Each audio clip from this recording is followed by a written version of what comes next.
નમસ્કાર મિત્રો, સેવા સમાજ ન્યૂઝમાં આપનું હાર્દિક સ્વાગત છે। આજે આપણે આયા છીએ સોમા તલાવ બ્રિજની બાજુમાં મહાદેવ મંદિરની બાજુવાળી ગલીમાં। હવે માતાજીની મૂર્તિ જે સાંઢણી કહેવાય છે, લોકો થકી વાતો થઈ રહી છે કે માતાજીની મૂર્તિની સાંઢણીની અંદર ઘી પડે છે। આજે અમે સોમા તળાવની અંદર જે નરેશભાઈ માળીના ઘરે અમે આવ્યા છે। આજે અમને જણાવ્યા છે કે માતાની સાંઢળીની અંદર કહેવાય છે કે ઘી પડે છે, તો અમે તપાસ દર હાથે અહીં આવ્યા છે માતાની સ્થાપના માટે। અમે બે શબ્દો એમની સાથે વાત કરીશું આગળ કે કેટલા સમયથી દશામાની સ્થાપના કરો છો? 10 વર્ષથી માતાજીની છે અને 10 વર્ષથી માતાજી સેવા કરું છું। 10 વર્ષથી માતા 2 વર્ષ માતાજી ઘીનો પરચો પૂર્યો, પહેલા કંકુનો પરચો પૂર્યો માતાજીએ।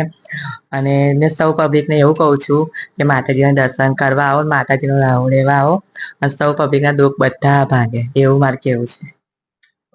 આપણે સાંઢળીની અંદર ઘી આંખમાંથી પડે છે, કેટલા ટાઈમથી ઘી પડે છે? 2 વર્ષથી। 2 વર્ષ? હા, 2 વર્ષ। આજે ઘીની થાળીમાં અત્યારે ઘી છે, કેટલા વાગ્યાથી ઘી ચાલુ થયું છે? સવારના 4 વાગે।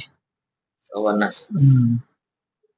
દર્શક મિત્રો, આપણે જણાવશું દશામાની મૂર્તિ જે ઘી પડી રહ્યું છે, આંખની અંદરથી માતાજીની સ્થાપના કરી છે। થાળીની અંદર ઘી, દશામાની સાંદડીની આંખની અંદરથી જે ઘી કુદરતી પડી રહ્યું છે। આ એક પરચો છે।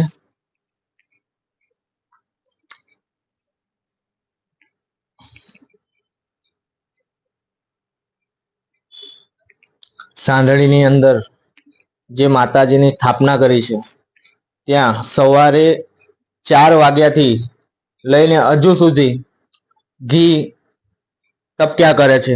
એ ઘી ક્યાંથી આવ્યું છે, કેવી રીતે ટપકે છે, એ તો માતાનો ચમત્કાર છે।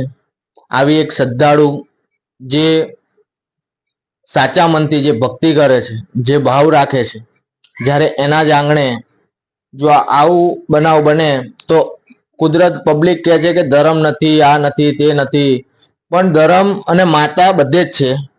આજે તમે મનથી વિચારો, મનથી ધારણા કરો, મનથી એની સેવા કરો એટલે માતા તમને મળે મળે ને મળે જ।